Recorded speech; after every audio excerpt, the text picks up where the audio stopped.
Hi, I'm future funded. I've held high-ranking roles at a major university, along with several other roles throughout my career, and averaged somewhere between $63,000 and $78,000 annually for most of my career. Recently, I decided I just couldn't do it anymore, and I chose to leave my 9-to-5 job. I've become fairly disenfranchised with the American education system in the United States and instead want to focus my time on talking to you, yes, you, about ways to better prepare yourself for the future and not making the same mistakes that I did along the way. Because honestly, students are not getting the preparation that they need in the way that I think that they should. That's where Future Funded comes into play, giving real-world advice based on real-world lived experience and data to show people how to live more fruitful and happier lives while preparing for their futures at the same time. My teens and 20s were full of mistakes, and while I can't go back in time to correct those mistakes, I can make intentional choices now while trying to influence both younger and older individuals to do the same. I want to be very clear. This is not a channel that's going to tell you to just drop everything and go chase your dreams.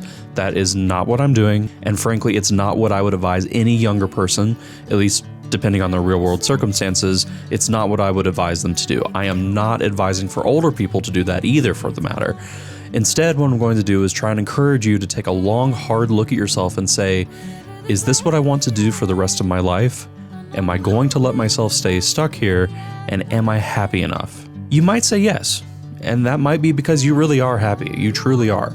I don't want anyone to take that away from you if that's the case, and if it is, keep doing you. Don't change a thing. But for everyone else, I hope you'll stick around and listen to what I have to say, because I wish I had taken my own advice when I was younger so that I could have had an even better life by now. You live and you learn, and hopefully I've learned enough that I can teach you.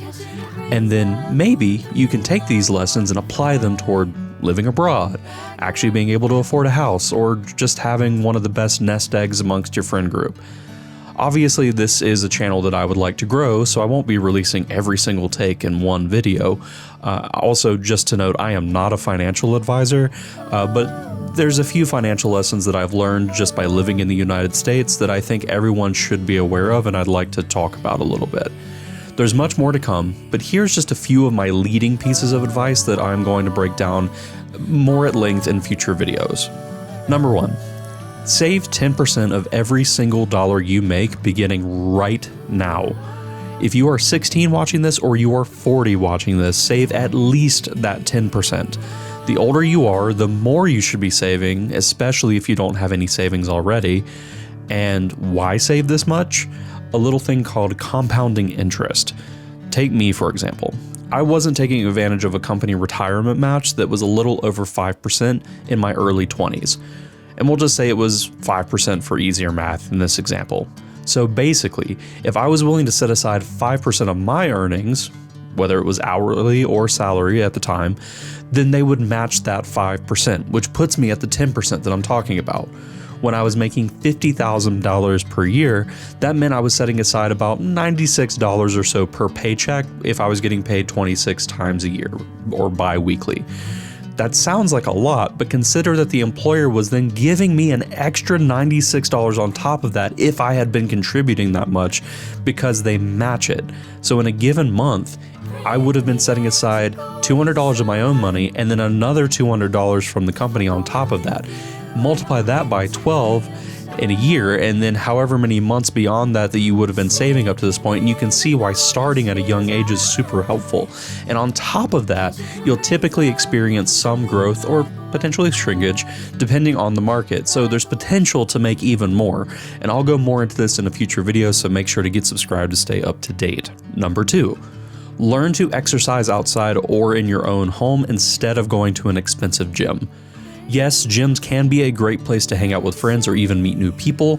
One thing it typically isn't is a place to pick up women or men, and it certainly is not a place to save money. You're also super limited in terms of what you can do in a gym, and the amount of time lost can be pretty drastic in terms of commuting to and from the gym. If you think about it, if you're traveling to and from a gym and it takes you 20 minutes each day, both directions, that's 40 minutes, plus there's also the cool down time, the wind down time that you spend in the gym. So you're looking at anywhere from 40 minutes to an hour, probably on average, if I'm going off off of just a typical commute to and from a gym. And if you're someone who absolutely needs to go to the gym to stay on track with your health goals in terms of exercise or just staying disciplined or for your mental health, then consider switching to a more affordable gym like Planet Fitness. I'm not sponsored in any way by them, but just because your ab machine isn't purple doesn't inherently make it a better machine. Gyms are one of the number one ways that young people throw away a lot of extra money when they really don't need to. Number 3, create a food budget. This is one that some people, like myself, were forced into learning due to going through periods of significant economic downturn. For most people, though, they can get into a bad habit of eating out super often or purchasing unnecessarily expensive ingredients in the supermarket. And if you're looking for a way to really cut down on cost, number one day is to cut down on the number of times that you eat out. It's totally fine to go out and have a meal from time to time, especially if you're doing it in a social way with friends. But generally speaking, the more often that you can eat at home, the more that you will save. And then even eating at home, there are ways to double up on saving money by using less expensive ingredients or even, meal prepping. I'm not saying that you need to have every single meal be chicken and rice. That takes the flavor out of life in exchange for flavor in the chicken. But there is this great TikTok creator called Chef Mo that explains how to make great meals for $5 for a whole family, which means if you are a young single person or even a young couple, there are likely many ways that you can use his recipes to save a ton of money and even double up on meals. So for $5, you could probably feed yourself anywhere from 2 to 4 times, I would imagine, based on the proportions that he's creating for a whole family. There's a whole lot more that I'd love to go in depth with you all on, including finding cheap rent, finding ways to have fun on a budget, because let's face it, you still need to live a little, and ways to allow yourself some modern conveniences, such as things like YouTube Premium or that one streaming service that you really enjoy, but building up the self-discipline to be able to manage your spend and not allow yourself to become too overwhelmed with the number of subscriptions that you have.